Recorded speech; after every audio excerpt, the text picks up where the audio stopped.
profit in the food business, the real money making, starts post the farmer having sold the product. Correct. That's where the real money starts. Yeah. And the farmers have no control over that. Now, if the farmers can have some control over that value chain, only then they can earn surplus money. Otherwise, they will not be able to. If they are only selling their raw produce, yeah. then nothing will happen. So you have to be able to do some value addition Right. before you are able to make any money. As I started getting involved, I realized as much as I didn't know, none of the people in Dharni also know. So we only know oddball things like, things cost and then you sell it and then the thing, what is remaining is profit. Right. Okay. So Ranjit said, but have you costed this? So what do you mean costed? We didn't know the difference between cost and price. Okay. So the cost is 25 rupees. No. How much does it cost? What do you mean? It costs 15 rupees to buy it and we are selling it at 25. So the cost is 25 rupees. He said, no, what's the cost of producing that? So then it struck me that we know bugger all about this. So Ranjit actually spent days trying to put everything, but there was not enough data. So the importance of data collection started becoming important. So there was this whole thing about marketing. How do we sell and how do you get the money back? Right. And there was not enough working capital. So each one of these things started to become important. I mean, we were not understanding them. And I think that's that. At that point is when Bablu said that, look, I mean, it was nice that you helped us with costing. Now that was a very specific problem, but looks like we have 10 such specific problems. And that's when we both started thinking that why not put together a course which can help the entire Dharani team. And the course needn't look at every possible challenge that a business would face, but at least look at the challenges that Dharani is facing. And that was really the starting point for Cream to emerge as a product or as a service for a wider market.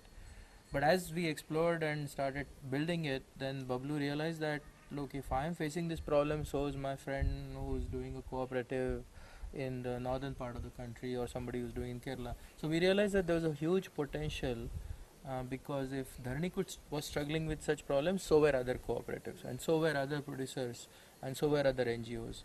On the big laundry list, there were things about marketing. There were things about the finance, accounting, costing. There were things about working capital, operational management. So we thought that we could create a program and sort of which will borrow a standard MBA curriculum because MBA curriculum has evolved over the years and we should not discount it because it's been used for several decades and it seems to be working reasonably well. So there was not much point in reinventing the wheel. So a standard MBA curriculum did indeed become our building block on which we based the Cream philosophy. But of course, it also meant we needed to look at businesses like Dharani and figure out what the contours of the program would be, right? We can't obviously be teaching everything. Or the staff of the cooperatives, etc., must understand what business is, at least the basics of business. Can we understand business? And of course, to most of these people, training in a business school is almost out of reach. So why can't we develop and tell these business concepts to people who are local, who don't have the capability of going to a business school? So then they started this whole thing, which took almost 6 to 8 months of building the curriculum, of which to be able to do a whole 2-year business school course, how can you compress it to something that an NGO is able to give time for, or the staff is able to give time for? Well, one is the time, and second is also the level of absorption, right? We are compressing something into 30-40 days. We have to make sure that people who go through this course are able to absorb it. And I think that probably was the biggest challenge of Cream, which played out, I think, over the last 2 years.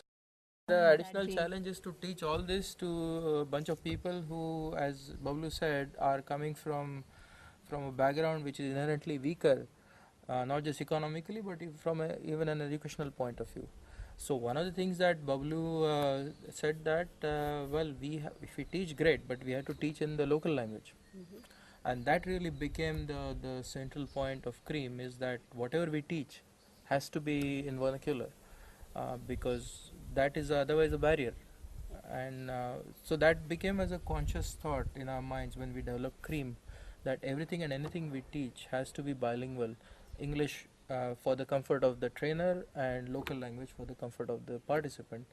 And that also meant that there was a linchpin actor who was the translator, where everything in the classroom is being translated back and forth.